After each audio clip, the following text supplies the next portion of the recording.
je suis le docteur Patrick Vienne, spécialiste en chirurgie orthopédique et traumatologie de l'appareil locomoteur, avec une sous-spécialisation en chirurgie du pied et de la cheville.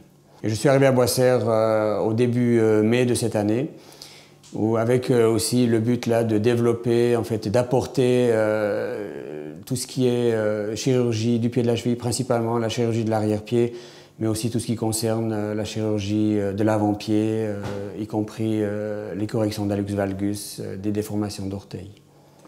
C'est vrai que pour beaucoup de pathologies, on va commencer par un traitement dit conservateur, donc par l'adaptation de la chaussure, si c'est un problème de pression au niveau de l'avant-pied, par la mise en place de supports plantaires pour essayer de compenser une déformation au niveau de l'arrière-pied, donc un pied plat décompensé. On va essayer de le soutenir par le port de chaussures. Si malgré tout la pathologie progresse malgré ce traitement, alors c'est là que la chirurgie peut amener des solutions.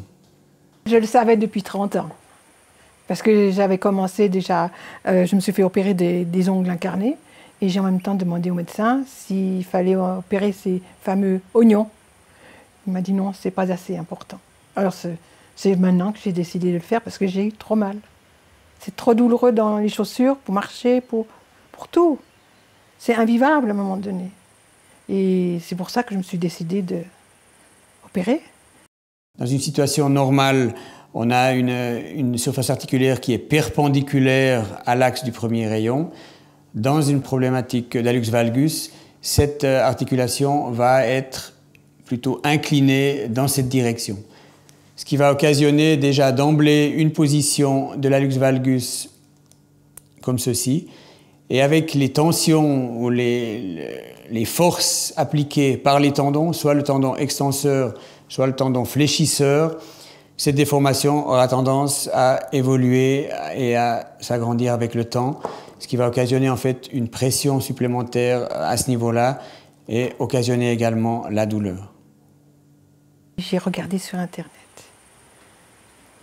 et j'ai vu la clinique Boisserre qui faisait les spécialistes, un spécialiste pour les pieds. Et je me suis lancée, j'ai téléphoné.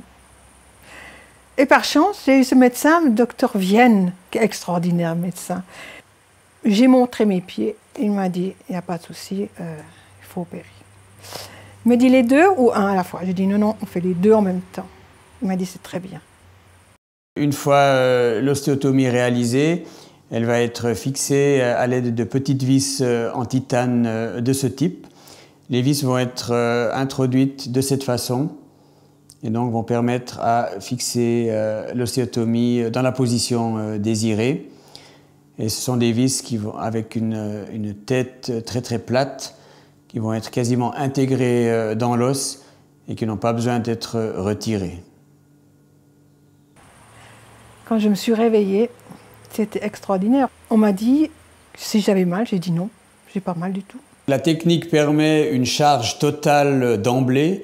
Donc même le jour de l'intervention, une fois que le patient a récupéré l'anesthésie, il est capable de se lever, de marcher en charge totale dans une chaussure spéciale de protection de l'avant-pied, donc dès le jour de l'opération.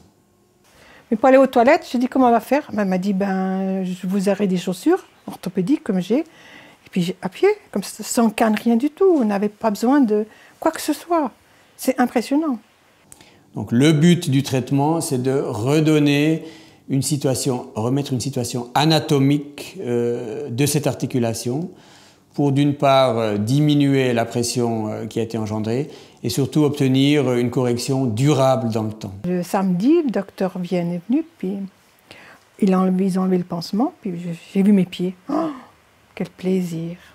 J'ai pas l'impression, pour marcher, qu'il y a une différence. Il n'y a pas du tout de différence.